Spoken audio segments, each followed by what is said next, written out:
Welcome to Cinemaholics. This is a later episode than usual. I'm John Negroni, and he's Will Ashton. Hey, Will. What up? Will, I mean, we've had some contentious debates over movies in our time. Would you say that that's accurate? Yeah. I mean, how contentious would you say is contentious? You know, we get a little fiery, a little passionate. Sometimes we don't see eye to eye, and that's what the listeners want, right? Sure. But if I can be frank with you for a minute or a second, why can't you be John? I don't think that we have ever been this contentious before the podcast has even started. Before I've hit play or record or whatever, where we could not settle on an episode this week. I feel like we've never had this much trouble. Like down to the wire, down to like the seconds before we record. We're still a little bit like, I don't know. I don't know. I think we've had some before. So the big thing, I guess, is that you and we each had our ideas for what we should do this week. And my thing was, I would like to discuss Skinamarink. It's a big horror movie. There's not a lot coming out in January. A lot of people are talking. Big horror movie is a little generous. I mean, it's a little bit of a micro indie. No, I don't mean big in terms of the film. It's a very, very small film. Buzzed about. But there's a lot. It's a big phenomenon as far as the horror community is concerned. It's like the Paranormal Activity of this decade, I guess. It is and isn't. Like. That's what's going to be fascinating to discuss. But you were trying to get a screener for it. You were not able to get one. It's playing in some San Francisco theaters, but the show times are all at night because of the film, being this very dark, creepy horror film. I guess it doesn't work for your availability. So, I thought about reaching out to other people. It seems like most critics are at Sundance right now, as you would expect. Everybody's busy, and like myself included. One of the reasons I can't just like do a screening at night is because I'm like, well, I have like 5 Sundance movies to watch a day that expire. So I'm like, well, no, I get it. It's tricky. Yeah, it's tricky. But I'll let you speak for yourself on this. But you wanted to discuss a show.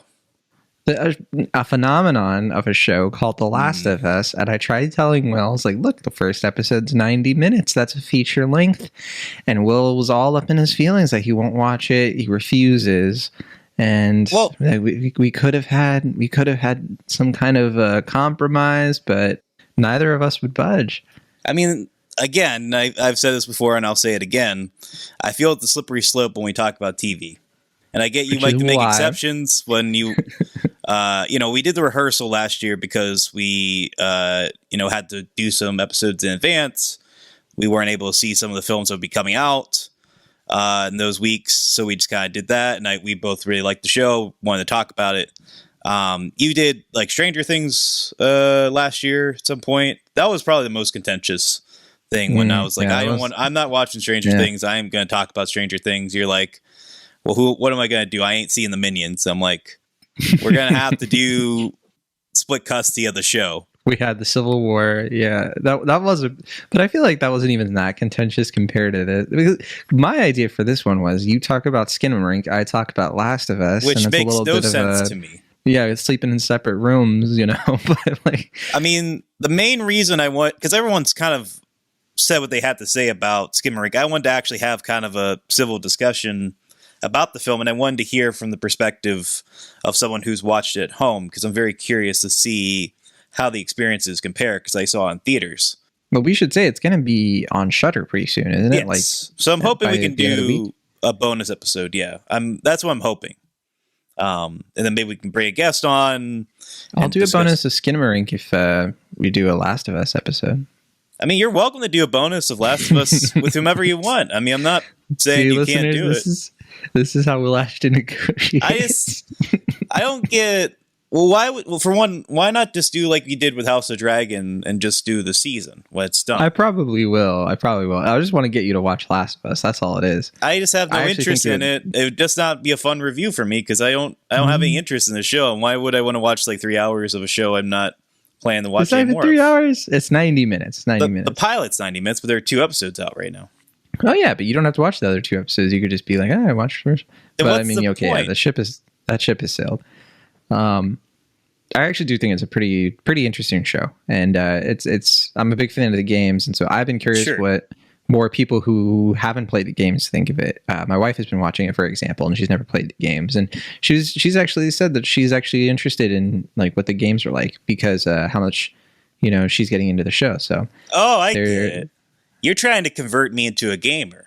This makes sense. I mean, look, I wouldn't argue against that being a fun little side effect, but no, that's not my main motivation here. There'll be a cold day in hell when that happens. So where we've settled on this episode that we're taking forever to get into here is we're going to talk about the 2023 Oscar nominations. And I know like every year we usually talk about the nominations when we do if we choose the winners or if we pick the winners, but we usually don't do that until like right before the ceremony. So this is going to be sort of a precursor thing, just kind of like our instant reaction since the nominations just happened this week. And I know I haven't had a lot of time to really dwell on the nominees. I haven't looked through all the nominees. I've been way too busy. I've just sort of seen people be like, oh, did you hear about this? Did you hear about this? So I know a bunch of them, but we're going to go through them. And then Will also wants to talk about Women Talking, which came out forever ago. Sure. And so I don't know how we're going to talk about Women Talking. No, wait. It didn't come out forever ago. It just came out this past weekend. That's why I wanted to discuss it. Oh, I thought you just picked it because you was like, well, here's a movie. I mean, I was kind of confused. I can't speak for, like I know it came out in New York and other cities earlier than this, but at least in my area, it just came out. And it was coming out in relation to the Oscar nominations for which it was nominated for Best Picture. I didn't see it having like any sort of wide release. I just saw it coming out in San Francisco like in December, I think. Okay, you goof. Yeah, it just went wide this weekend. That's why I was pushing for it. So long. Yeah, Women Be Talking, but every all month long. To your point, to your credit, I do believe that we both saw this pushing 3 months ago now. It's been a long time. Yeah, and so it's not fresh on our minds, and I don't think, unfortunately, either of us are like super enthused by the film. So it may not be like a super fun discussion, and it's not like it's a pretty heavy film, so it's not like a fun one to kind of joke about and pal around about. So I kind of get your nervousness, and it would be nice to have like a guest who was maybe a little bit more enthused. We can kind of have a more civil discussion, but since time was of the essence and it was the film that both of us had seen, I thought it made sense to discuss it. That was my thinking here. Yeah, my knee-jerk recommendation to people listening is if you want a more nuanced conversation about Women Talking, where like women critics are talking about it, that's probably going to suit you better than this. But, we'll still share our thoughts. I mean, we'll give our honest evaluations. But yeah, I don't think we'll be very definitive, I think, and not that we usually are, in terms of what we think about it and its place in the Oscar race and all that stuff. So yeah, I guess we can just get into the Oscars then. Sure. I just brought up the Oscars website, but first I'm going to ask you, Will, since I assume you've already had a chance to really go through this. I don't have like a full picture of how the Oscars went this year, but were there any surprises for you? Did anything sort of pop out over anything else? Like, do you think that this is like a solid list of movies here? I know 2022 was not as a favorite a year for you as it was for me necessarily. So I don't know where you stand. I think it's kind of similar to a lot of years where some of the films I really do love, I really champion. I'm happy to see them get recognized. Other films, I'm kind of like, yeah, sure, fine. That you can get a nomination too. Okay, this might as well happen. Yeah, and I feel like the big surprise for me, at least, was that Triangle of Sadness had a better showing than I anticipated.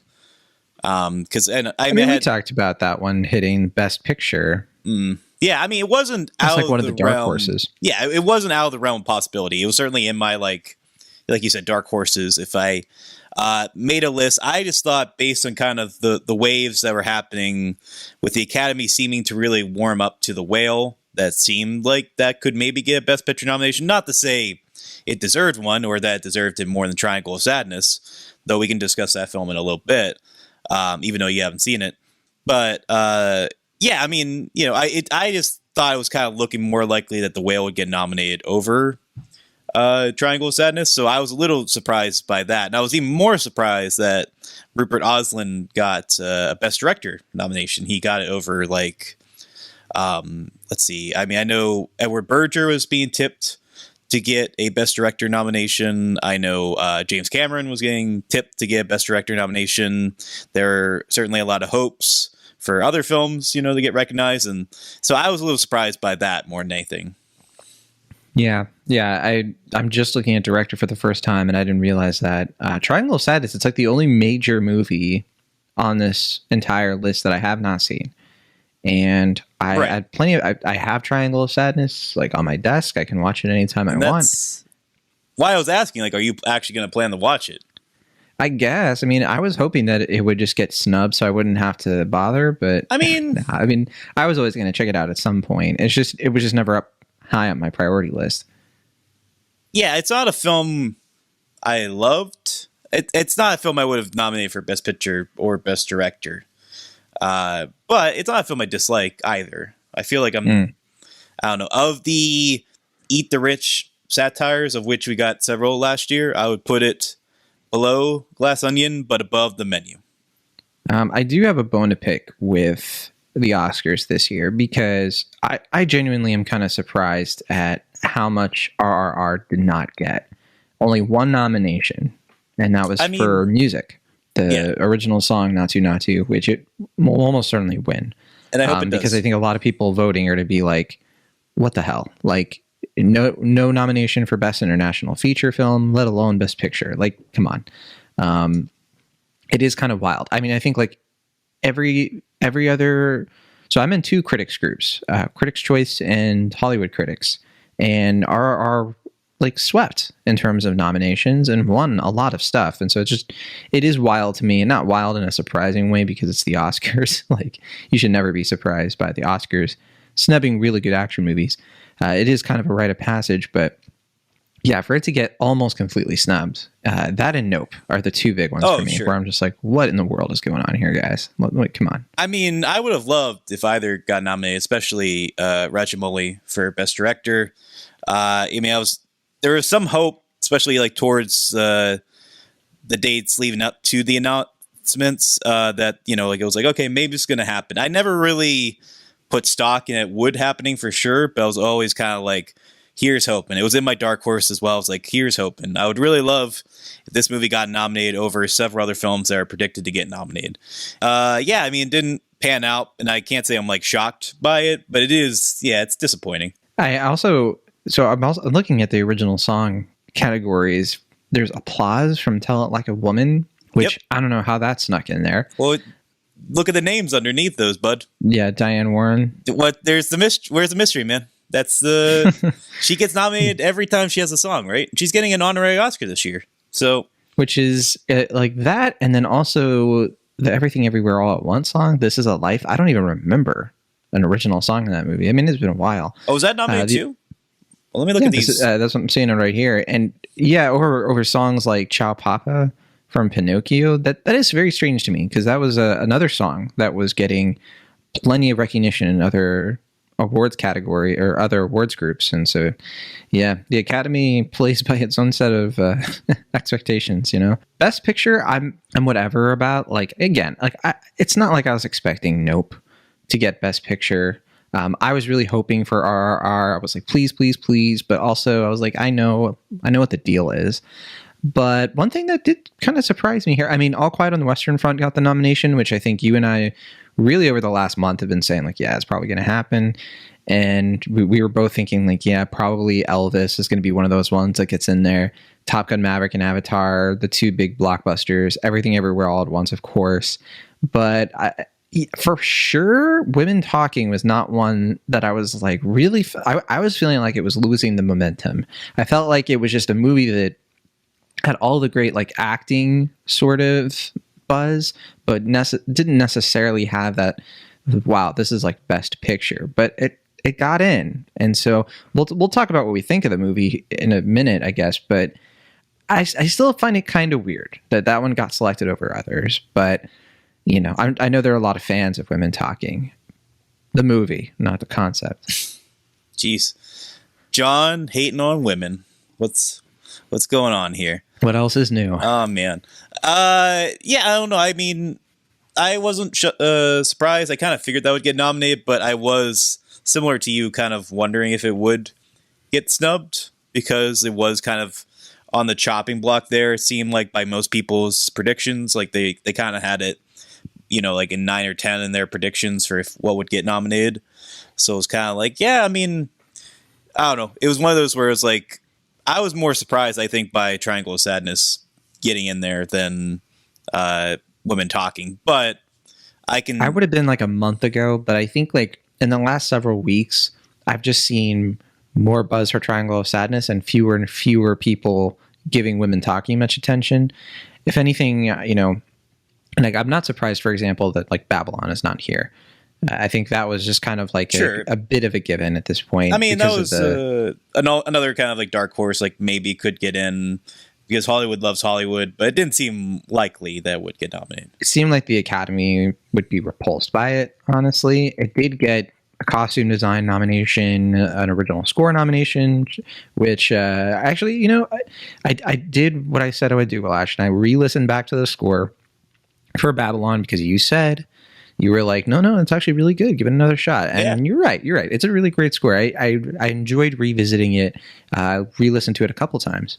So one of the few times I agree with you, Will, after I form an opinion on something. What an honor. I'd like to thank the Academy. Also, production design as well. It got the nomination, which is interesting. It's I think I voted Babylon for production design in Critics' Choice because say what you will about the movie. I mean, the production design is incredible. So yeah, it got some notice. It got some. I'm looking over the nominations now. Let me see if I can find it. I mean, some of the other categories, as far as like production is concerned, I didn't really pay as close attention to. I'll admit, but let's see. Actually, I don't think production is on my list. So, what were the nominees? Oh, here it is. All Quiet on the Western Front, Avatar, Babylon, Elvis, Fables. Yeah, I don't think there are any like surprises here. I know some people were thinking that Everything Everywhere at Once would get a nomination here, I think. Yeah, especially over Fabelmans. That's the one that kind of sticks out to me because not to hate on the Fabelmans. I mean, I think that it's really well done, like recreating these like, childhood home movies and everything. But I don't know, over a couple other movies, like, no, I'm just going to say it, RRR. Which, yeah. I mean, the production design of that movie is like on another level, but, I'm just going to keep banging that drum. Yeah. No, I mean, believe me, man, if RRR swept, I would have been overjoyed. And especially considering that's been kind of an uphill battle because India didn't pick it for, Best International Feature as their submission. And I don't know if you want to talk about so wild to me that category or not. Because there are some surprises in there too, which, I mean, that category is always kind of filled with a few surprises, I think, in any given year. Like I remember last year there was that movie, I forget the full title of it. It was like a yak in the classroom. It was on like nobody's prediction list. Everyone was just kind of like, oh, that's a movie that's on the list. Yeah, maybe they'll consider it. And it was like the Academy was like, a yak in the classroom. Can you believe it? Yeah, I mean, I think it's definitely international feature film is definitely a little bit more close to, I think, what I expected than usual. I mean, the big All Quiet on the Western Front in Argentina in 1985 were practically givens, written in the stars. EO was certainly up there as like for sure, like critics love it. It'll probably work for the Academy. Close and The Quiet Girl, like Close definitely got a lot of pickup. I'm not surprised about that one. The Quiet Girl was definitely like on the list. It was definitely around. It was definitely one of those movies where, okay, like they certainly have some, it has some notice. My thing with the Quiet Girl though is it's Ireland's pick. Mm-hmm. I'm surprised it's not something like Banshees of Inisherin, which is also an Irish film. Well, like I'm not really sure I get like why this over that. If that makes sense, because Banshees of Inisherin gets nominated for Best Picture, why not international feature film? It's kind of confusing to me how the logistics and politics of all that worked out, but who knows? Yeah, I'm not quite sure. Quiet Girl, by the way, I haven't seen. Yeah, that's one of the ones I haven't seen. I started Argentina in 1985. I'm hoping to finish it soon. Yeah, I have a little notepad from the studio. I'll show it to you, Will Ashton. From Amazon Prime? Yeah. Get this like little Argentina 1985 booklet, a little pen. That's cool. It's really cool. Yeah. I like it a lot. I haven't written any notes in it yet. I'm probably gonna like rate whiskeys or something. Okay. I was gonna say I was surprised that Decision to Leave didn't get a nomination here. Yeah, Decision to Leave, which I'll double check, but I don't think it got anything here. Yeah, nothing. No, and I mean, which breaks my heart. But I mean, it's not exactly a new phenomenon for Park Chan-wook. Has been shut out quite a bit before, Handmaiden in particular. And I know people thought like, hey, look, Decision to Leave. It's not Handmaiden. It's not as pornographic. It's not as erotic. So the Academy might find Decision to Leave to be a more palatable Chan-wook film, but no. I mean, I'm not exactly sure why it got snubbed entirely. It could be. I mean, this was like movie's first major release. I don't know if they're just kind of green to the whole thing and just weren't really able to get the word out as effectively as some of these other films. Because like EO had Janice. Obviously, All Quiet on the Western Front is Netflix. Amazon Prime had Argentina, 1985. A24 had Close. I can't say I know which studio is behind A Quiet Girl, but I mean, A24 maybe once upon a time was like not as good about getting the word out outside of obviously Moonlight winning Best Picture. But now it seems like they're obviously this year they really stepped above and beyond to get their films to get recognized. It seemed like those other ones probably had, if we're going to look in the politics of this, that probably is what played it. But I don't know if that's the case or if it's just like you said, the Academy just has some weird bone to pick with Park Chan-wook and we're just not really into the film. But yeah, it was disappointing because I mean that was certainly among, my top 20 or 30 favorite films of the year. I would have loved to have seen that get a nomination, but alas, didn't happen. It's a really good year for A24 because they have a nominee in a lot of the major categories. Everything Everywhere All at Once, as you just mentioned, but they also have Marcel the Shell Shoes On for animated feature film, which not everybody thought was going to come through. And then Paul Mescal got a nomination for Aftersun. Yeah, that was not like a shock, but a little surprising, I guess. I mean, wasn't a guarantee. Some people thought it was going to be Tom Cruise. Mm-hmm. There was someone else that was kind of tipped to maybe get a Best Actor nomination. I'm trying to think who that was. But yeah, I mean, Mescal was definitely getting a good bit of buzz, and I was, kind of pulling for him too because it's such not only a beautiful, understated performance, but the type of performances I feel like the Academy doesn't always look at and recognize. Yeah, and it was, it was just like nice to see like a kind of muted but very calculated and poignant performance like that really get recognized and distinguished by the Academy, and hopefully will allow more people, to check out Aftersun. A24 also has Close, as you already said, and then they also have The Whale for a couple of categories here too. I think makeup and hairstyling and actor, obviously, and Hong Chau got the actress in a supporting role nom, which I certainly was like kind of expecting, but again, it wasn't something that I thought was a total given either. Good year for Netflix. I mean, they have definitely good that they have All Quiet on the Western Front really coming through at the last second. That's a movie that I remember getting the email about it back in October. I forgot too, and it was a Netflix movie that Germany was going to be selecting, and there wasn't that much hyper buzz about it at the time. I don't think Netflix really thought it was going to go this far, but I remember in December there was a little bit of hey, this movie is the real deal. It's something that can really pick up some steam because critics are really loving it and Netflix is starting to amp up how much attention they're going to put on it. And as we've kind of seen, with Glass Onion, not really getting much attention here. Glass Onion, I think it only got one nomination for adapted screenplay, which I don't think it's going to win. I don't think it has a really good chance, honestly. I think that's between All Quiet on the Western Front and Women Talking. And I honestly think Women Talking, that could be its win, honestly, because All Quiet on the Western Front is such a loose adaptation. But hey, sometimes the Academy likes that sort of thing. But Netflix has All Quiet in so many categories. One of the big sneak, movies to come through. I mean, visual effects, sound, best picture, obviously, international feature, production design. I mean, is it the most nominated movie aside from Everything Everywhere All at Once? Because it doesn't have acting noms, I don't think. it's up there. I mean, is it more than Banshees? I think it's more than Banshees. I'd have to do a tally, but yeah, if I had to like off the top of my head guess, I think Everything Everywhere has the most, just barely, and then All Quiet is my guess, but I don't know for sure. Okay. Banshees is up there too, though.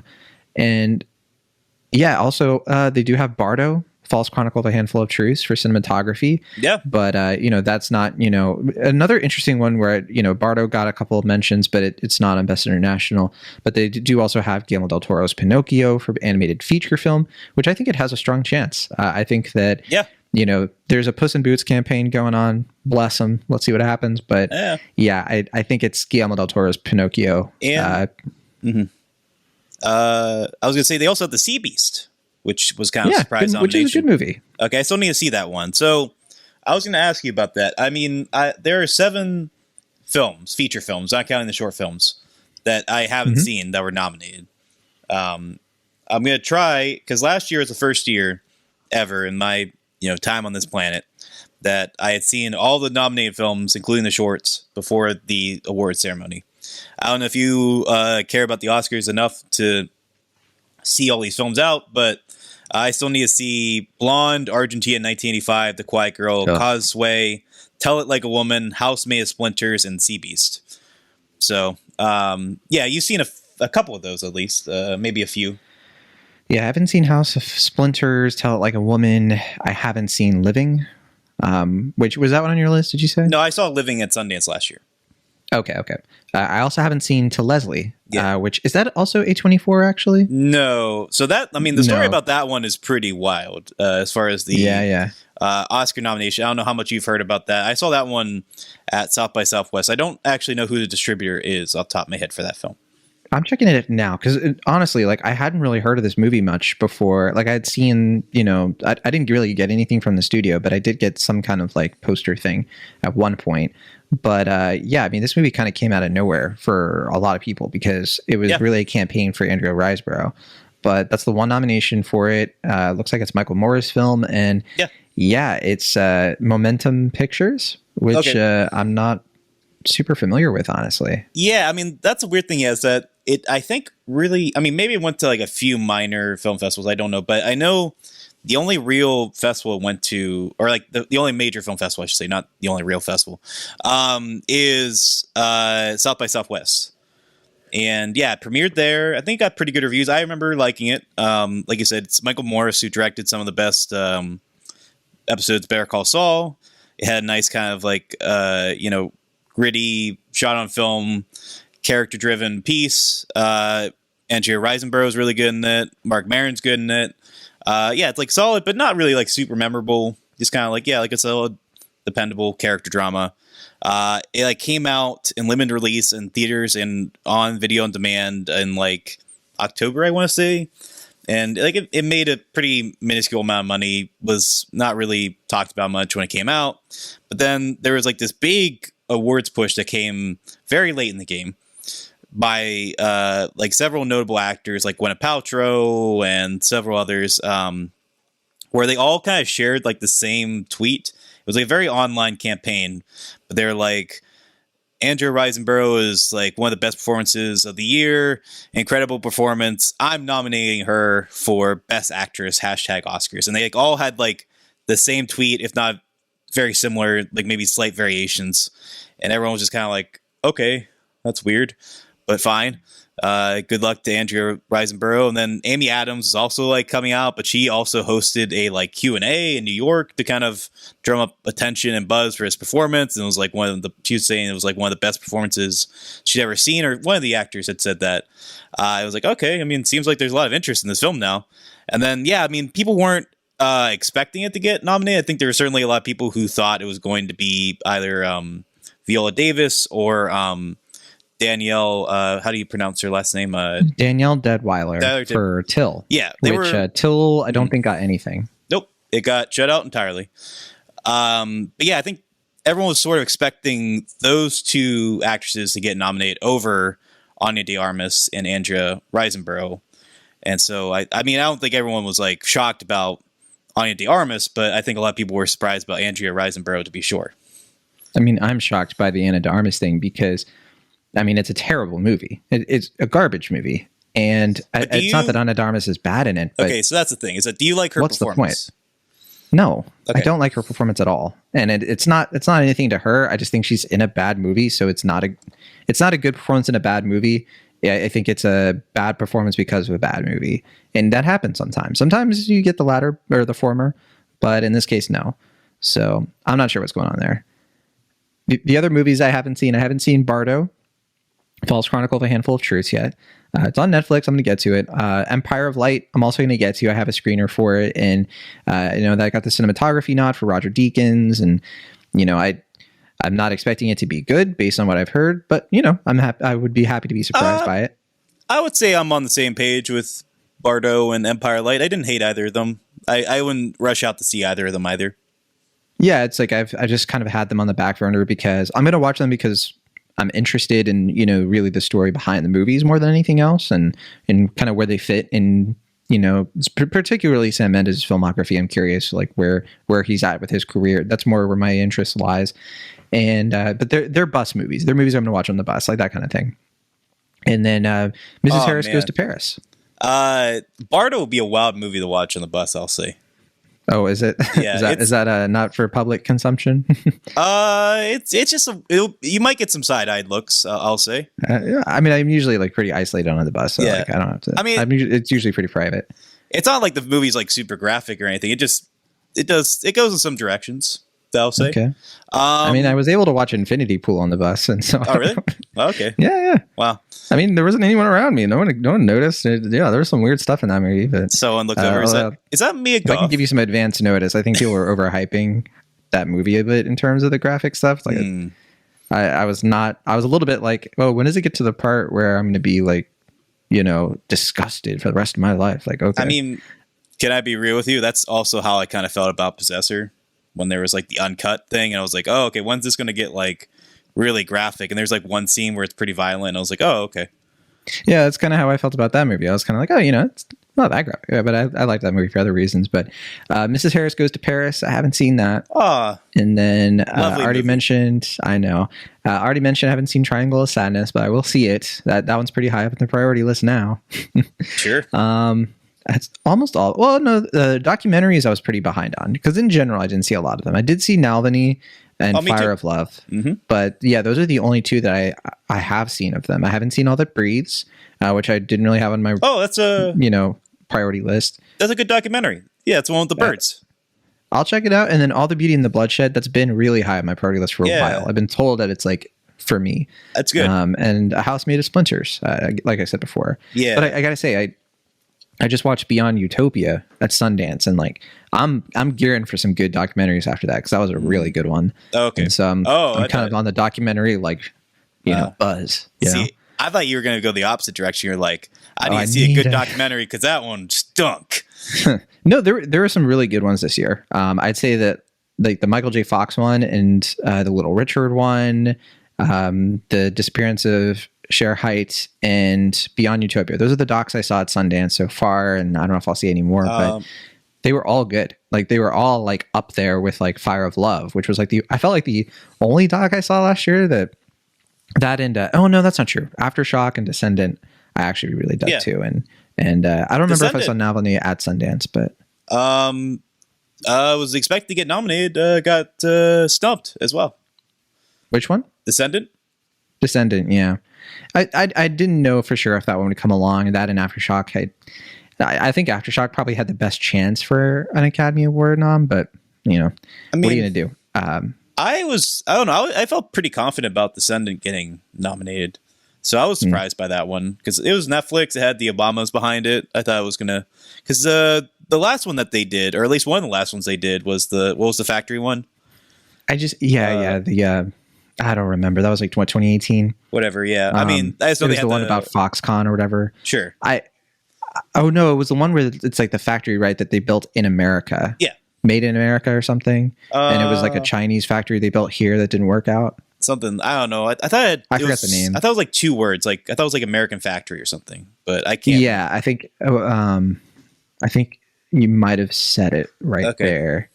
Okay. I didn't see the movie. American Factory: A Conversation with the Obamas. Oh, maybe that's like a movie about the movie. So I just think it's American Factory. Yeah. Okay. Yeah, that one won a few years ago, I believe. Yeah, and look, I like to send it. I guess I didn't hear enough chatter about it. You know, it just wasn't one that I think really resonated with as many people as American Factory. So sure. I haven't seen any of the documentary short films. I haven't seen any of the short films in general. I usually don't check them out ahead of time. Okay. Ahead of time, I guess. Come on. I see what you're doing there. Okay. I saw everything in film editing. I already mentioned that I haven't seen Closer, The Quiet Girl, or Argentina 1985. I didn't see a lot. Yeah, John, Mr. I watch all these movies. No, I told you I'm trying to like not cross movies off a checklist. I'm not binging movies as much as I used to. No, I Tell It Like a Woman. I haven't seen that. Yeah. Did anyone see? You used to support me. Did anyone see Tell It Like a Woman? Like A Single Soul? Oh yeah, Diane Warren. Sure. No, I'm just kidding. She didn't watch it. It's like an anthology film, right? Like it's. I know nothing about it. Okay. Did you see Causeway? Yes. Okay, that's one I haven't seen. So how is Brian Tyree Henry? Because I love him. You know, he's really good in it. Okay, because I was a little surprised that he got nominated over Paul Dano, but I haven't seen his performance, so I can't speak. I like his performance better than to Paul Dano, to be honest with you. Oh wow, okay. I think he's the best part of that movie. I think that Jennifer Lawrence is really solid in it, but to me, is my little mini review.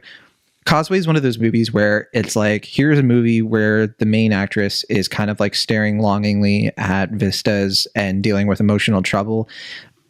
She's not very charismatic in it otherwise. And so when you have Brian Tyree Henry coming in, he brings all the energy to the movie, and they're a good balance. Like they complement each other really well in it.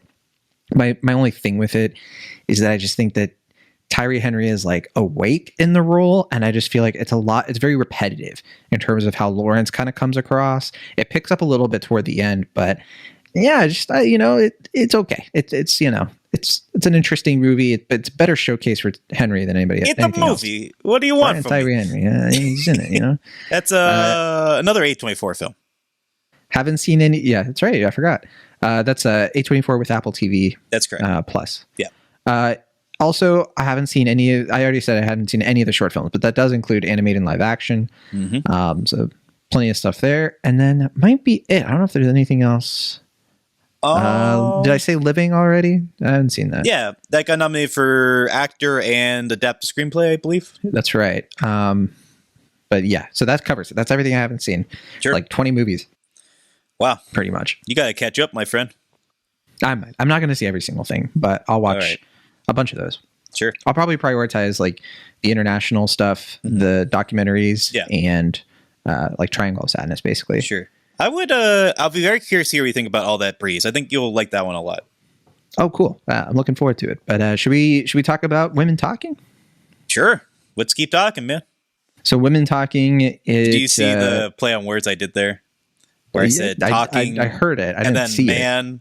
And then, because we're talking about women. You get what I'm doing here? It'll make more sense in the transcript. Sure. Sarah Polley, who has made a few other films. I've only seen one other movie from her. It's a little blessed movie I really, really have always loved, called Take This Waltz. Are you a fan? I was going to say, I like that movie, but I feel like I love her other two more. Like, I really love Away We Go.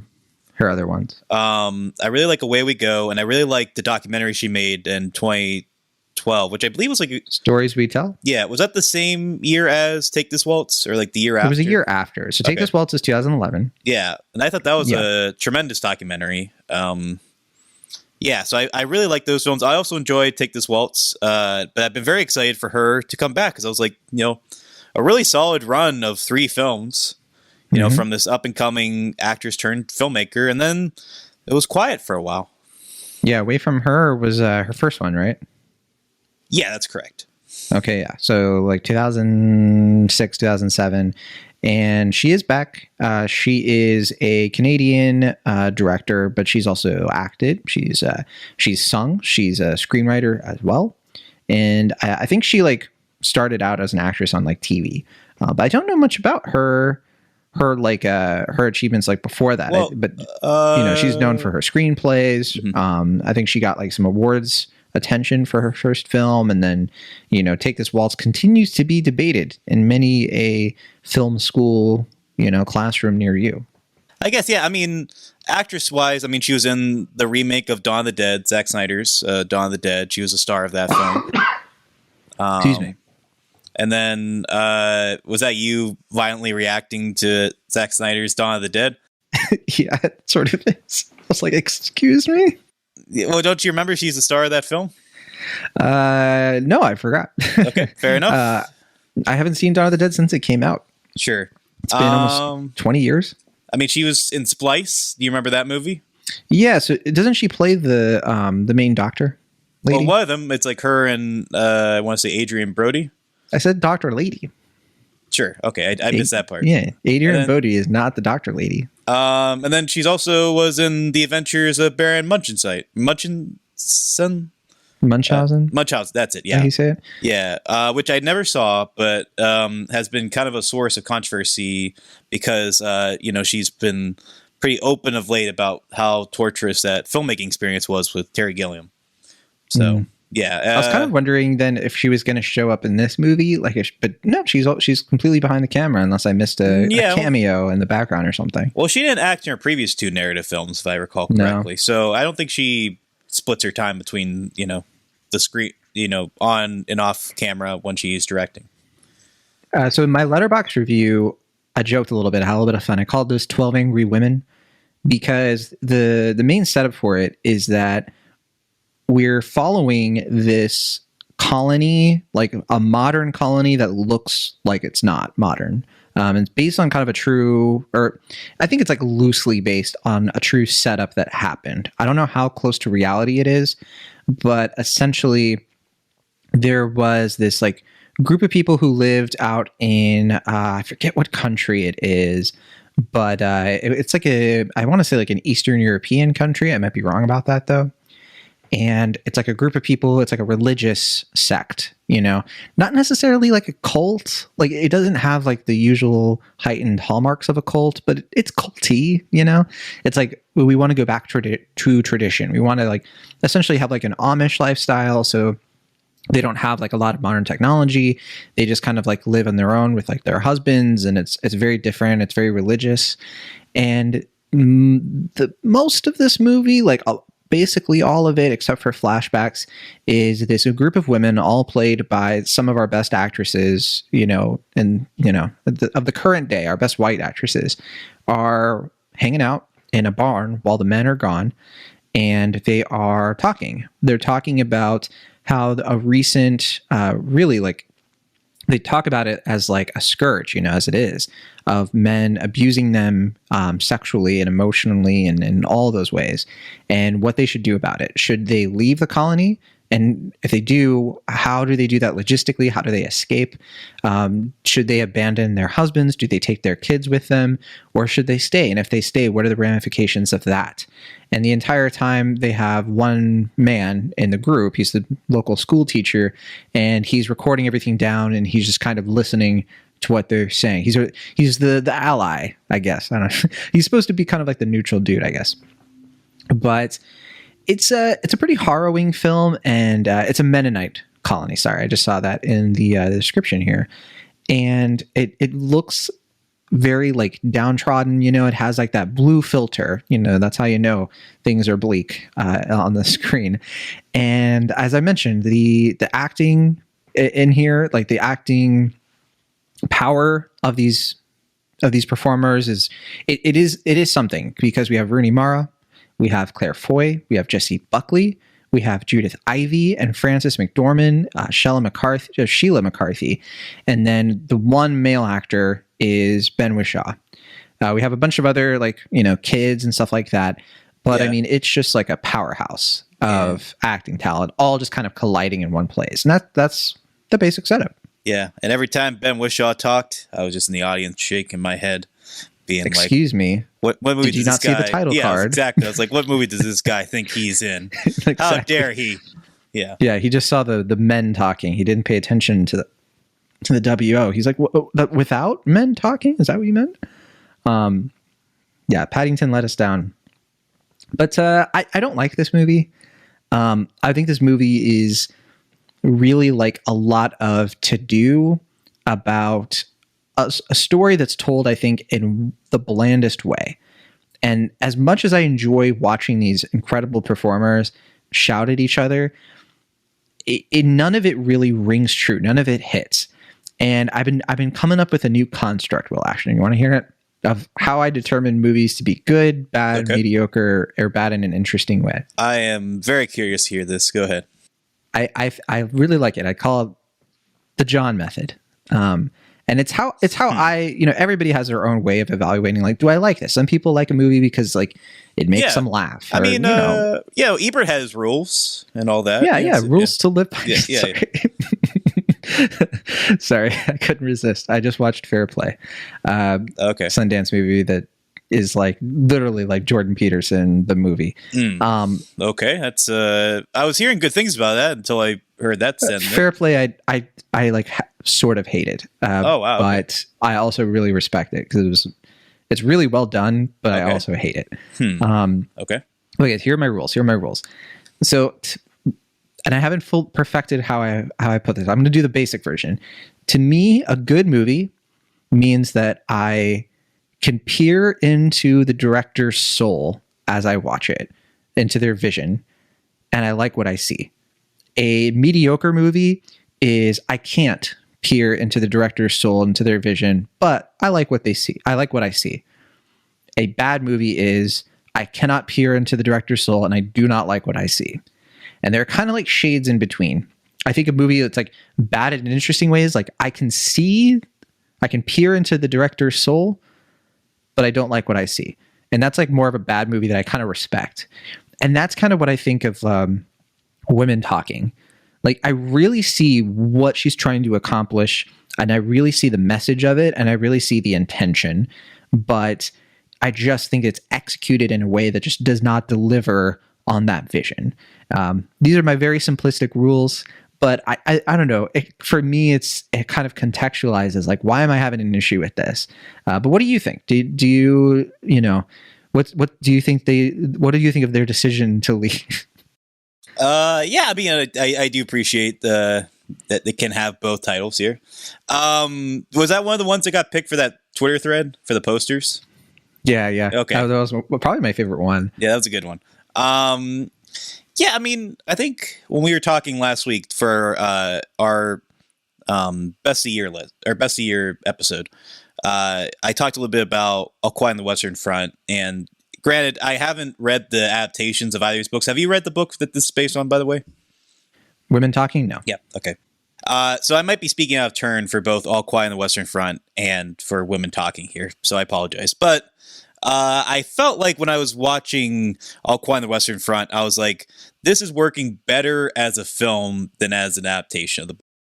Like, I think it's effective in what it's trying to do as far as what the filmmaker is trying to communicate, but I don't really think it honors the book and what the intent was from what I can gather from the book. I feel like this is sort of the opposite. Like, I think this is probably a more admirable adaptation than it works on its own as a film, if that makes sense. Like, I feel like what it's doing, how it's translating the text feels admirable. I think it's unflinching. I think the performances are very invigorated and captivating, and I think it honors the text well. But there is a sort of sense that, like, it's hard to make a story like this inherently cinematic because it is, like you said, mostly women in this one central, dark, dimly lit location talking about very oppressive, sad, heavy things. And it's kind of hard to make that very captivating for a long period of time. And I think I do commend both Sarah Polley and the actors that play here for keeping my attention, I think, more than, I guess, at least you. Like, I felt like I was with it for most of it. I didn't really understand a lot of the choices that Sarah Polley made as a director here. For instance, the color grading is fairly odd. It has a sort of, like, gray, bluish hue, if I remember correctly. Like, it's kind of, like, meant to look sort of black and white, but then like have moments of like piercing light, like when the sun comes in, and like there's like a few shots where it looks nice. Like, I don't know, maybe it's me being forgiving, but like there's a scene closer to the end without giving too much away where it's like Ben Wishaw and I believe is it Rooney Mara or Claire Foy? I think it was Rooney Mara. They're like looking out into the stars, and it looks very nice. Mara. Yeah, it's Rooney Mara. It looks very nice. It's very beautifully lit, and it's like, okay, like moments like that really stand out. And I appreciate when the movies try to do that to make it like, you know, like in these dark, oppressive times, like when you catch these little moments of grandeur, it like can really strike out and seem beautiful. But I also feel like the film would have been benefited more if it just looked more visually interesting throughout. So I kind of like, I don't know how deliberate these choices were. I heard that Sarah Polley, I think, wanted to shoot this film in black and white, and I guess either, I don't know if because of the producers or if she's changed her mind or what have you. For some reason that wasn't the case, but probably to the movie's benefit that it's not, honestly. I mean, yeah, I think that would have been too dreary, but it also kind of, I felt it would have been less distracting if it was just in black and white. Like I feel like having it be kind of an odd mix of the two just looks a little washed out and not as striking. And then there'll be like scenes where like we're following the camera through like wheat fields and like kids are walking, and it's like, am I in a Prozac ad now? Like what's going on here? But yeah, I don't know. I mean, I wasn't as, I guess, captivated as I was hoping. I definitely had, I guess, higher expectations than you, because I love Sarah Polley's filmography, and I was really just hoping she could come back in a major way. I don't think this movie really, I agree with you in the sense that like I don't think it meets her expectations, and I feel like the movie falls short at several points.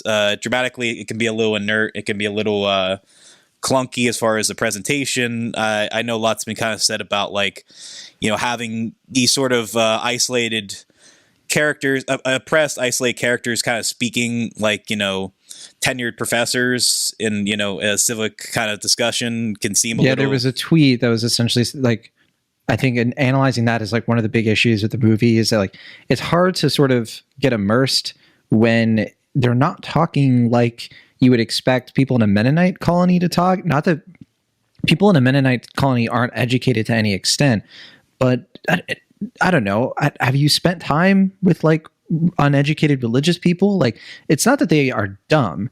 It's that like they also don't talk like they've been in like 10 courses of like women's lit. Like it's a very odd thing. Yeah, I mean, they kind of tried to work around that with like... I think Claire Foy does it the best, honestly. I actually think that she, to me, I bought. Yeah. I mean, they're kind of working around where it's like Ben Wishaw is like, you know, he went to college. He's a little bit more, you know, scholarly and all that. And then I guess he like would have been able to teach the women how to, you know, like he's like teaching some of them how to read and write. But yeah, it doesn't feel fully honest. And I feel like that's kind of where like in a book, I feel like that'd be less distracting than in a film. So I don't know if that's true to the book or not. I can't speak to that.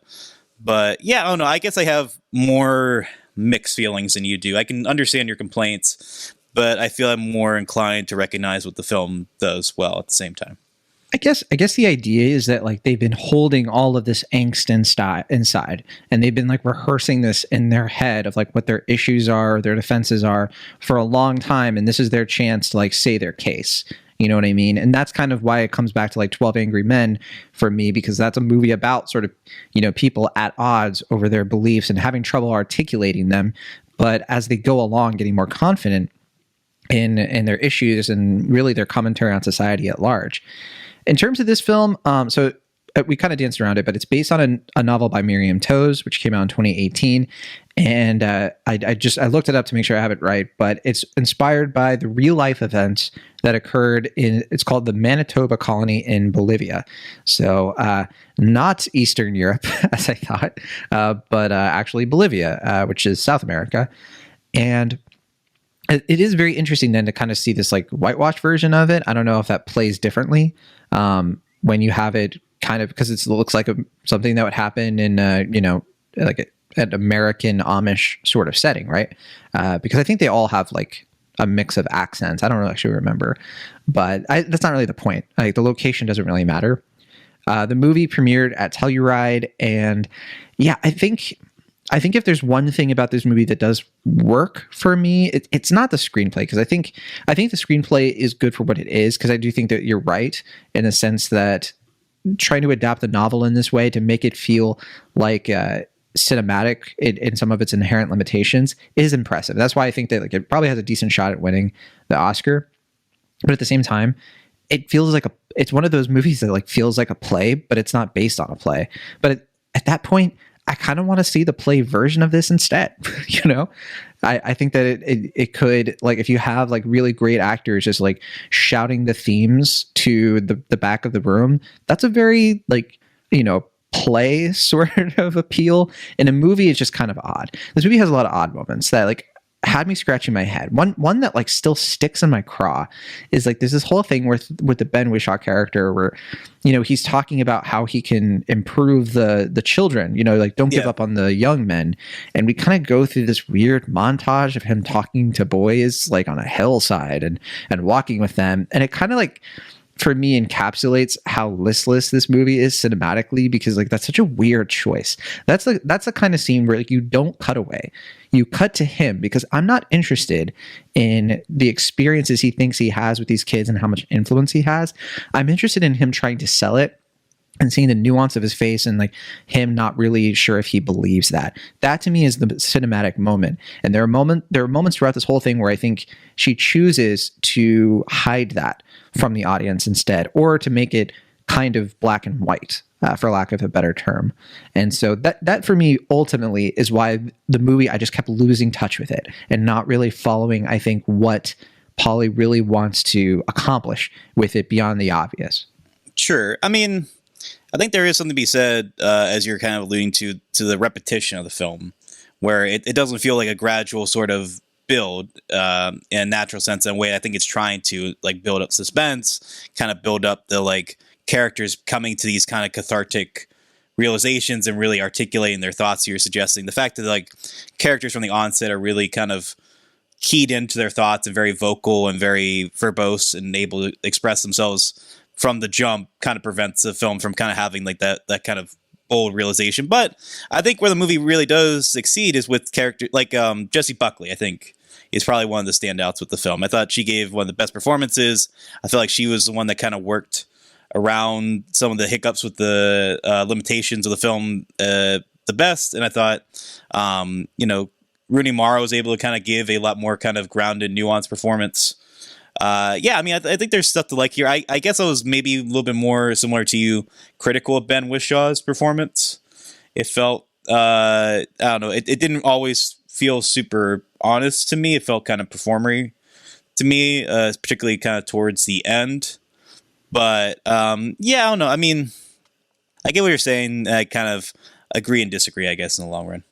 Yeah, I think ultimately what it comes down to for me is that I just think that as you said, like as we watch these women kind of like disagree and come to blows, and like the arguments they're having are very interesting. It's like, well, what do we talk about on this week's episode of Cinemaholics? Do we talk about the Oscar nominations? And they just hit a deadlock. They can't agree. And I was like, man, I feel that. I feel like that could happen, you know, between me and Will someday.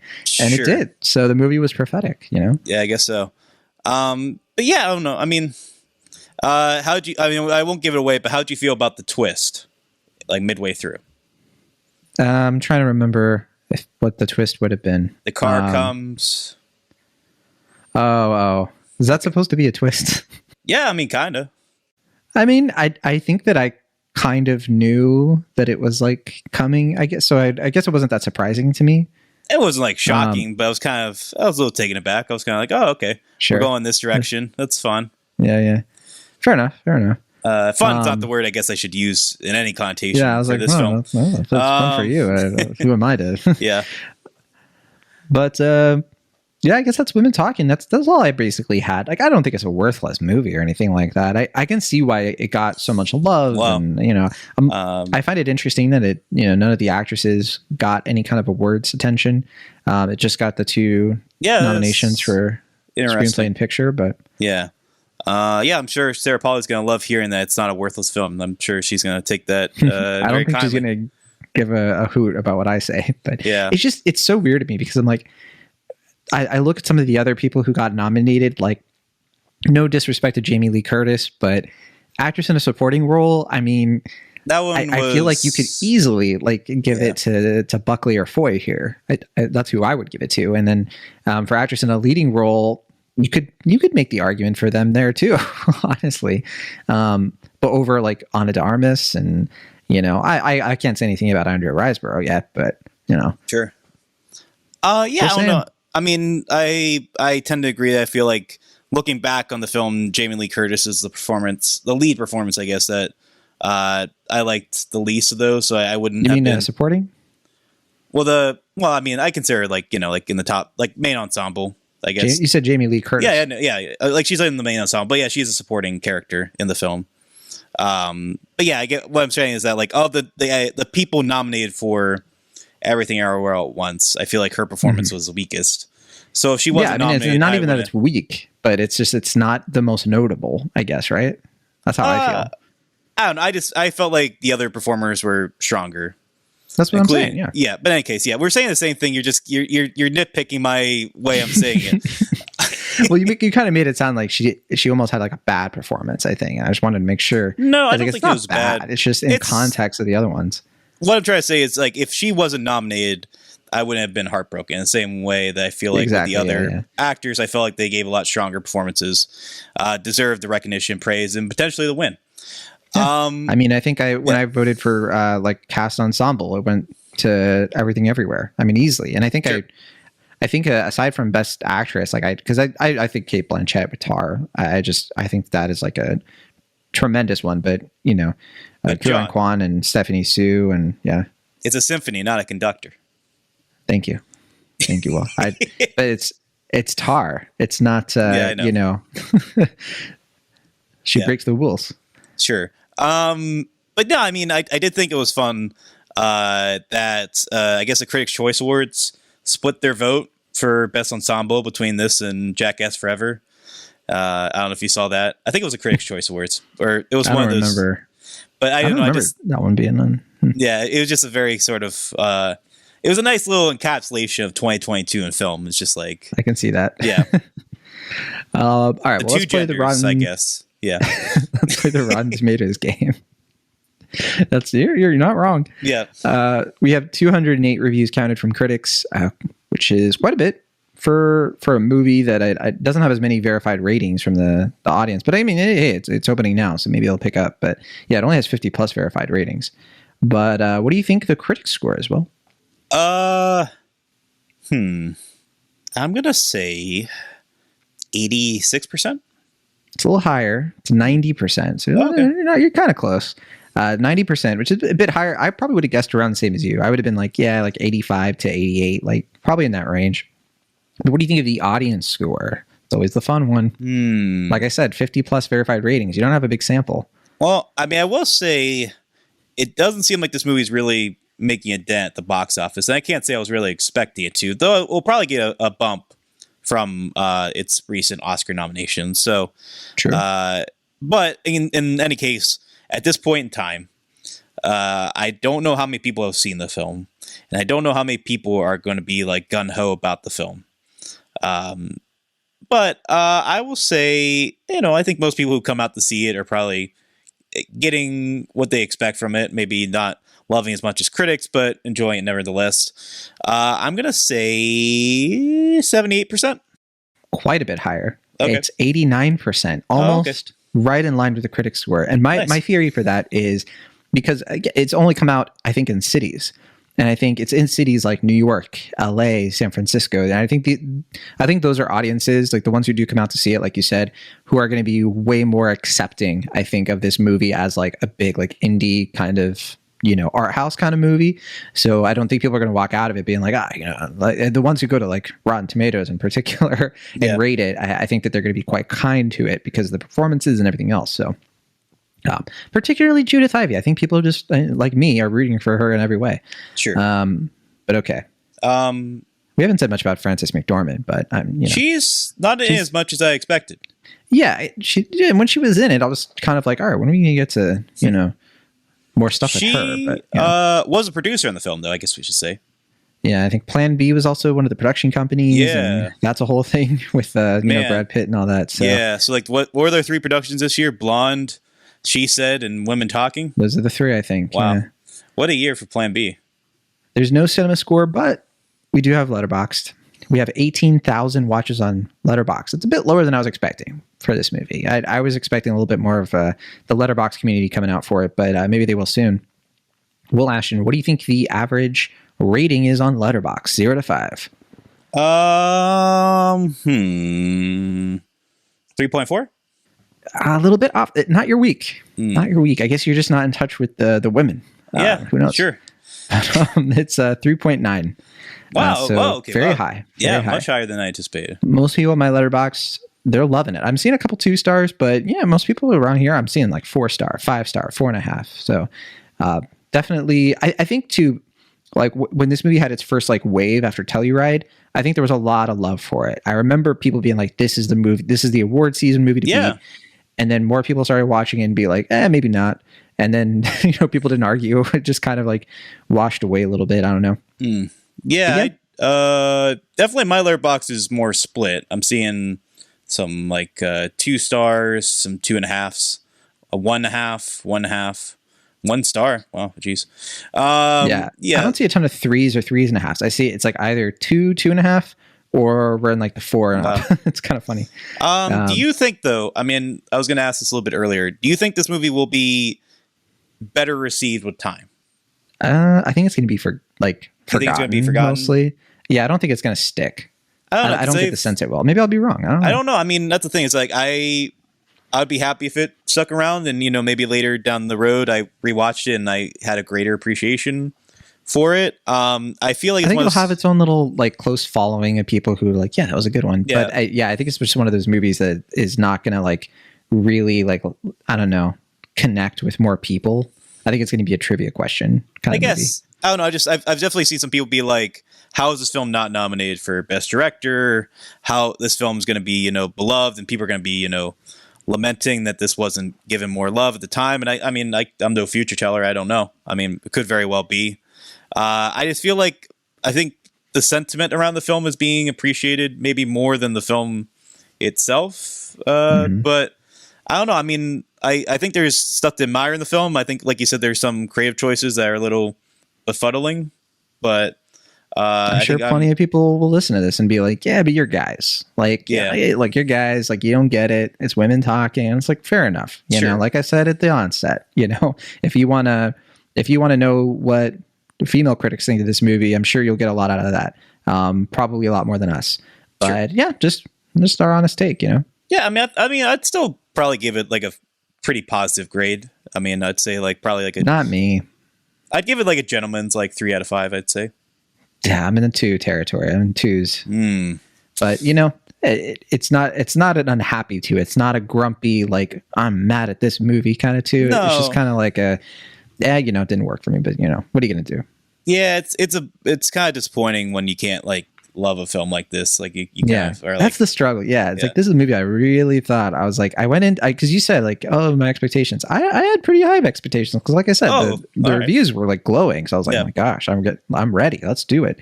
But hey, maybe that was for the worst. It set me up to fail.